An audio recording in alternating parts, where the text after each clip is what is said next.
తాడ్వాయి అడవిలో జరిగిన అంగన్వాడీ టీచర్ హత్య కేసును పోలీసులు ఛేదించారు. నిందితులుగా ఉన్న ఇద్దరిని అరెస్టు చేసి వారి వద్ద 3 తులాల బంగారం, 2 వీలర్ స్వాధీనం చేసుకుని కేసు నమోదు చేసి రిమాండ్కు తరలించారు.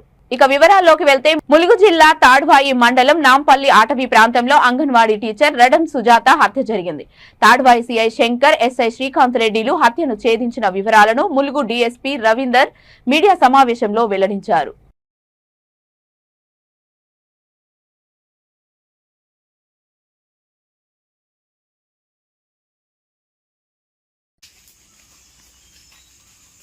మంగళసూత్రం ఉందా శ్రీకాంత్?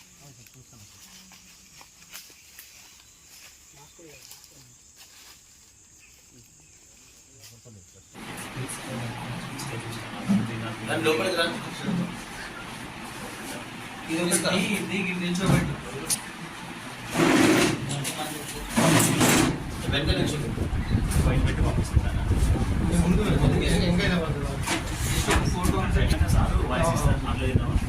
Okay okay.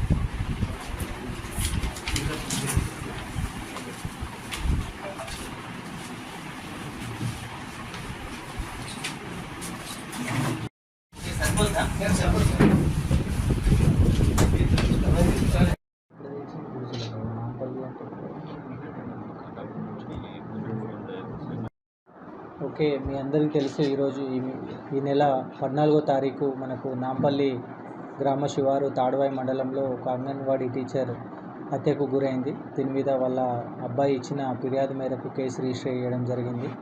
దీని మీద మా ములుగు జిల్లా ఎస్పీ గారు స్పెషల్గా ప్రత్యేక చొరవ తీసుకొని CI Pasara and SI Tadvai నేతృత్వంలో ఒక టీంని ఫామ్ చేయడం జరిగింది.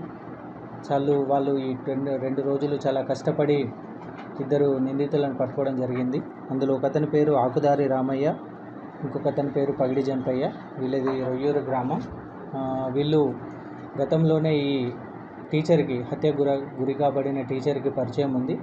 ఆ పరిచయంలో భాగంగా ఆమెకి కాటాపూర్లో విధులు అటెండ్ అయిన తర్వాత ఆమెకు బస్సు మిస్ అయింది. తర్వాత ఈ రామయ్య ఆమెను లిఫ్ట్ రూపంలో తీసుకెళ్ళి వీళ్ళు ముందస్తుగా ప్లాన్ ప్రకారం ఆమె మెడలో ఉన్న 3 తులాల తాడును దొంగతనం చేసే ఉద్దేశంతోనే ఆమెను అడవిలోకి తీసుకోవడం జరిగింది. అక్కడ ఆమెపై అత్యాచారం చేసిన అనంతరం ఆమె పుస్తల లాక్కున్నప్పుడు ఆమె ప్రతిఘటించిన తర్వాత ఎవరైతే ఈ పగిడయ్య ఆమెను మెడ మీద రాయితోని కొట్టడం, ఇద్దరు కలిసి ఆమెని అక్కడ హత్య చేసి అక్కడి నుంచి పారిపోవడం జరిగింది. పారిపోయిన తర్వాత వెంటనే మా స్పెషల్ టీం ఈరోజు వాళ్ళని పట్టుకోవడం జరిగింది. దీంట్లో ఆమె దగ్గర నుంచి దొంగతనం చేసినటువంటి ఈ 3 తులాల తాడు, తర్వాత హత్యకు ఉపయోగించిన బైక్ని, తర్వాత